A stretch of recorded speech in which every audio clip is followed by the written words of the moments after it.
place kept me alive, gave me strength, power. Welcome to Watch Mojo, and today we're counting down our picks for the stupidest bad guy debuts in superhero movies. Some spoilers may be ahead. I'm afraid that my condition has left me cold to your pleas of mercy. Number 20, Malakith, Thor: The Dark World.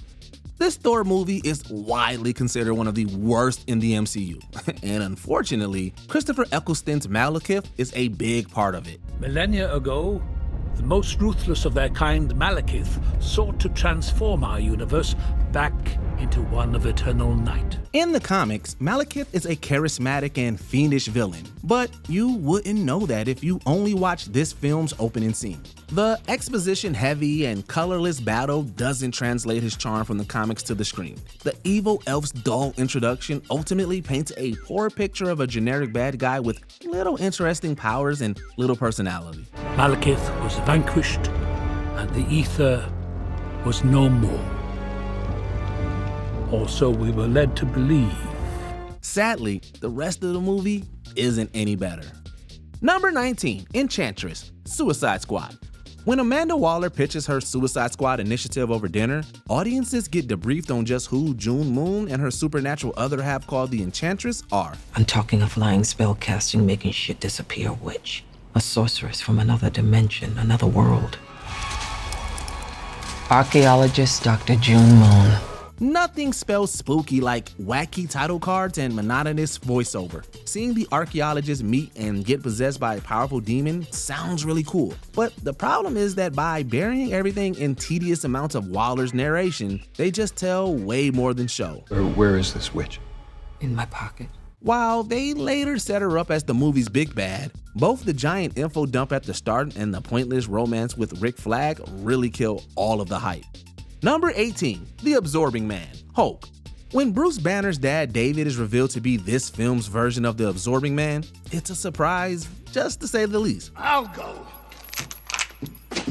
You just watch me go. Hit it.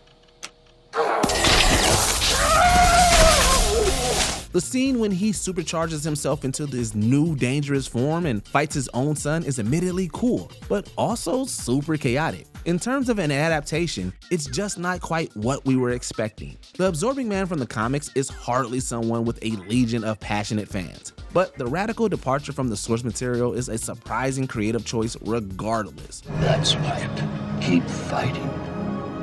The more you fight, the more of you I take. Absorbing Man's a cool villain, but making this iteration be the Hulk's psychotic electrical wire-eating father was something we had trouble absorbing. Number 17, Dormammu, Doctor Strange. Facing down a gigantic trans-dimensional being should be scarier than this. Admirers of Doctor Strange were probably excited to see one of his most notorious baddies on the big screen. Dormammu, I've come to bargain. You've come to die.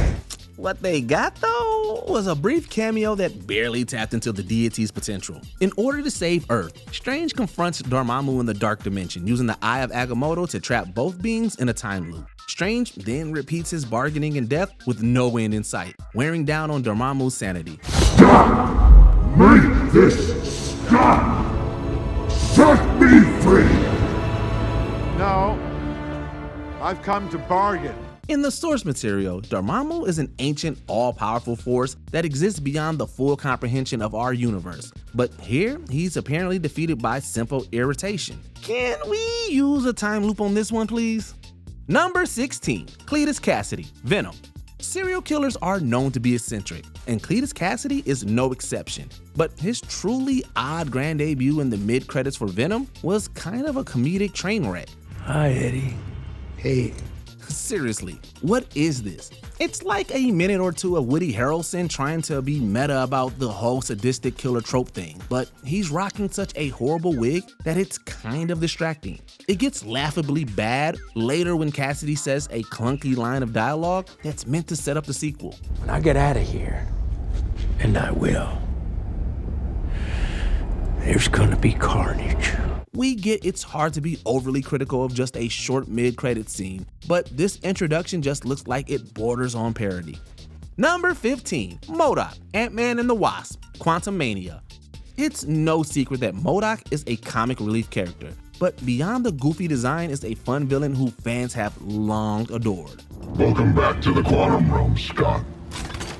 I've been waiting a long time for this. What?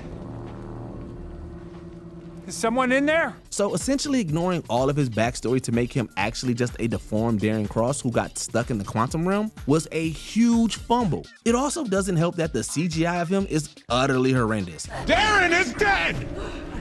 There is only Modok! Sure, Modok is an odd-looking character, but when did bootleg Mr. Electric suddenly find his way into the MCU? Given how much of a joke this genuinely fun supervillain became, it's no wonder Quantumania sucks. Number 14, the Fake Mandarin, Iron Man 3. When fans caught wind that the Mandarin would be introduced in the MCU's final Iron Man movie, they were eager to see Ben Kingsley's portrayal. You know who I am. You don't know where I am. And you'll never see me coming. He was everything they could have wanted, stoic, menacing, and downright heinous. But then came the reveal that the guy who we thought was the Mandarin was actually just a paid actor. The bumbling idiot Trevor Slattery wasn't really a character who needed to be introduced. His whole purpose was essentially to trick the audience as comic relief. He needed someone to take credit for some accidental explosions. Even if you liked the twist, and some did, it robbed us of any interaction between Iron Man and the real Mandarin. Not being able to actually explore the dynamic between Tony Stark and his greatest enemy from the comics just feels criminal. Number 13, Parallax, Green Lantern. After several individuals stumble onto a planet imprisoned in Parallax, the nefarious entity is awakened. And after killing the aliens, he's set free. You are afraid.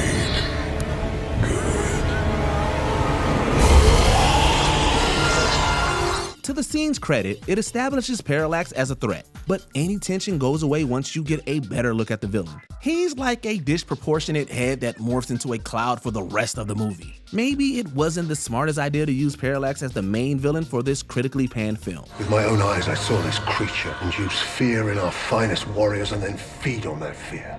Even if they went completely comic accurate, they'd be adapting a giant yellow space bug instead. Needless to say, they probably could have used better designs rather than introduce a giant floating head. Number 12, Gore, Thor, Love and Thunder.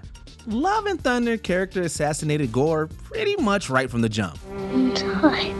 As he and his daughter trek across a barren landscape in search of food and water, she tragically dies. Thanks to the acting caliber of Christian Bale, he's able to expertly convey Gore's pain. However, it falls flat when he finds an oasis shortly after, and is treated like a punching bag by the god Rapu. Oh my lord, your empire is already ended. There's no one left to worship you. There'll be more followers to replace you. There always are. Throughout the rest of the movie, he hardly slays any other major gods and ends up another disposable character by the end. For somebody who butchers gods, Gore would ironically be the villain who was butchered the most in this movie. Number 11, Galactus, Fantastic Four, Rise of the Silver Surfer. Speaking of ominous clouds, Galactus turned out to be nothing but a huge dud in Rise of the Silver Surfer. My people called it Galactus, the devourer of worlds. It must feed on energy to survive. If you were expecting to see a 40-foot tall behemoth of a man chomping away at planet Earth, we've got news for you. Instead of anything resembling the devourer of worlds, we got a giant sentient smoke cloud. He is here.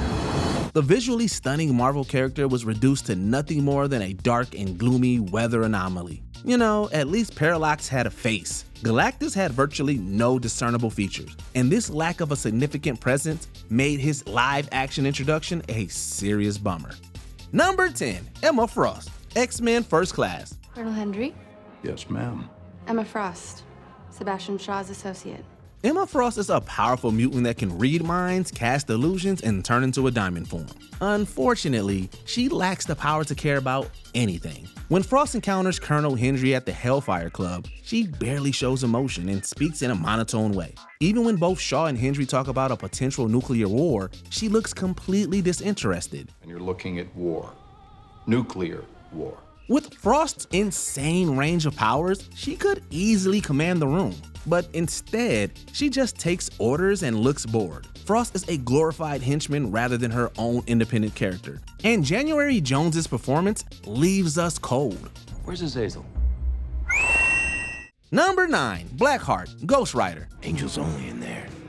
Angels? Really?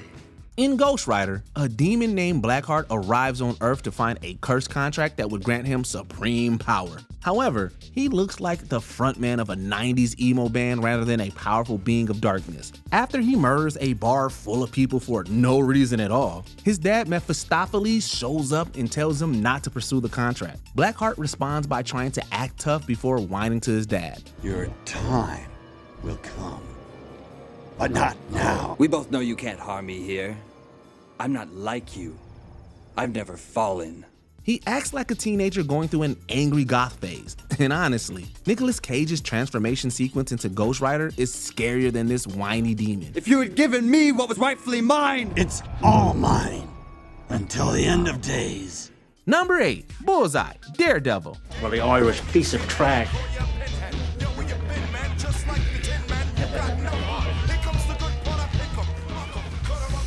This one really missed the mark. When crime boss Wilson Fisk needs to kill a businessman, he hires the accurate Bullseye. We then cut to the assassin showing off his insane accuracy by hustling a random guy at darts. After the same patron assaults Bullseye, the assassin kills the unlucky man with sharpened paper clips.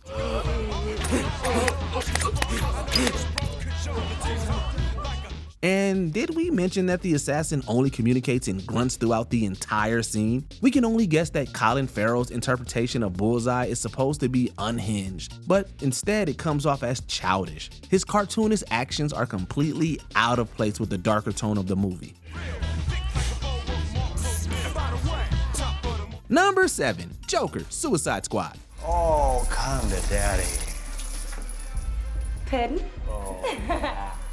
Listen, you are my guests to this handsome hunka. Our first extended introduction to the Joker takes place at a nightclub where a gangster tries to praise the clown but is ignored. When the generic gangster compliments Joker's girlfriend Harley Quinn, the clown prince of crime randomly offers her to him as a gift. When the gangster rejects that offer, the clown makes playful threats all before shooting him dead. That's your lady, Joker. Well, that's right. Yeah. Yo, Jake. We get that the Joker is supposed to be manic, but his constant mood swings gave us whiplash. Jared Leto tries to embody several versions of the clown, but doesn't actually settle on any one defined personality. As a result, it feels like there's no actual method underneath the on-screen madness. I love this guy. He's so intense. Number 6, Nuclear Man, Superman 4, The Quest for Peace.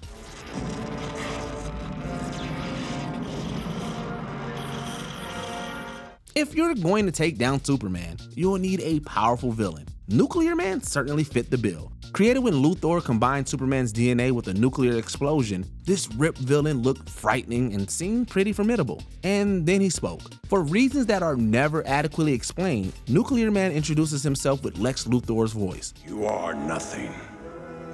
I am the father now. You have my voice. To make matters worse, it's revealed that the villain is completely powerless when he's not in direct sunlight. In theory, Superman can just defeat him in the shade. With bizarre character traits like these, is it any wonder why Nuclear Man was never introduced again? Destroy Superman now. You sweet thing, but not quite yet. Number 5, The Rhino, Amazing Spider-Man 2. At the beginning of The Amazing Spider-Man 2, the Webhead faces off against Paul Giamatti's overdone Russian accent.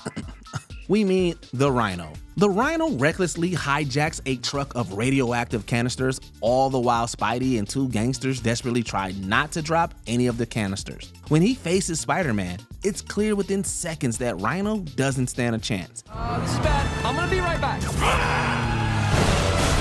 In fact, he's so non-threatening that Spidey has time to take a phone call. Considering that he's in the movie for less than 10 minutes, this idiotic villain could have been left on the editing room floor. Number 4, Mr. Freeze, Batman and Robin. The Iceman cometh. We could have picked any villain introduction from Batman and Robin for this list. For example, Poison Ivy's origin was both badly explained and extremely campy. But as terrible as her intro was, Mr. Freeze's entrance was another level of awful. Freeze needs to steal a diamond to power the cold suit that keeps him alive. For some reason, he also feels the need to speak entirely in ice puns. You are not sending me to the cooler. And despite being smart enough to build a cold gun and suit, he fails to kill Batman, even when the hero is literally immobile. Freeze may look cool, pun intended, but underneath his icy exterior, there's not a capable villain to be found. What killed the dinosaurs? The Ice Age! Number 3, Venom, Spider-Man 3. Who are you? It's Brock, sir. Edward Brock Jr. I work at the Daily Bugle. Supervillains can have tragic backstories that make audiences sympathetic. Or they can be like photographer Eddie Brock. After Peter Parker exposes Eddie for photoshopping a picture of Spider-Man, Brock loses his job and girlfriend. We later see Brock at a church asking God to kill Parker. In an unbelievable coincidence, he encounters an alien parasite made from Spider-Man's suit and becomes Venom. The CGI is pretty decent, but when it's peeled back, Topher Grace's performance fails to intimidate. In addition, Brock's motives for revenge are extremely petty and mostly his fault. Spider-Man 3 already had 2 compelling villains. The underwhelming Venom proves that 3's a crowd. Hey, Parker. My God, Eddie. Ooh, my spider sense is tingling. If you know what I'm talking about. Number 2, Lex Luthor, Batman vs. Superman, Dawn of Justice. Ahoy, ahoy, I did not know you were here. Man on the marquee. No, don't believe it. My father named the company after himself. He was the Lex in front of the corp. How you doing? Oh, really great. Really great? Good. Lex Luthor is usually conveyed as a cold and imposing genius who is a master of complex schemes. In this iteration, however, he is introduced as a brainy millennial that likes to pick up basketball. In his opening scene, Luthor tries to manipulate government officials into giving him access to alien materials. But his eccentric mannerisms and speech patterns are extremely distracting throughout his pitch. And why would we want to weaponize this material? As a deterrent? A silver bullet to keep in reserve to use against the Kryptonians, so the day does not come, madame, when your children are waving daisies at a reviewing stand. When Luthor gets his way and wants to show dominance, he uses a Jolly Rancher of all things. Jesse Eisenberg's manic intelligence could have made for an interesting Riddler or Joker, but he feels way too quirky to be Lex Luthor. The devils don't come from hell beneath us, no. No, they come from the sky. Before we continue, be sure to subscribe to our channel and ring the bell to get notified about our latest videos. You have the option to be notified for occasional videos or all of them. If you're on your phone, make sure you go into your settings and switch on notifications. Number 1, Dr. Doom, Fantastic Four. Wait, let's go! Come on! When a group of friends use a teleporter to travel to an alternate dimension called Planet Zero, the intelligent and driven Victor Von Doom fails to make it back to Earth. A year later, scientists find him alive. Doom's new appearance looks a lot rougher than his 2005 movie counterpart, and his motivations are also a major letdown, as he wants to destroy the Earth to prevent scientists from visiting Planet Zero. If this world must die, so that mine may live, so be it. Ignoring the fact that he could just destroy the teleporter, his plan is so generic that it comes packaged with the cliched superhero movie skybeam. Doom's transformation ultimately strips away most of his personality, intelligence, and any hope that he'd be a memorable villain. What good is it if you're alone? I have always been alone.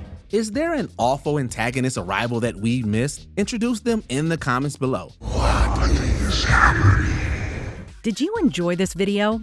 Check out these other clips from WatchMojo, and be sure to subscribe and ring the bell to be notified about our latest videos.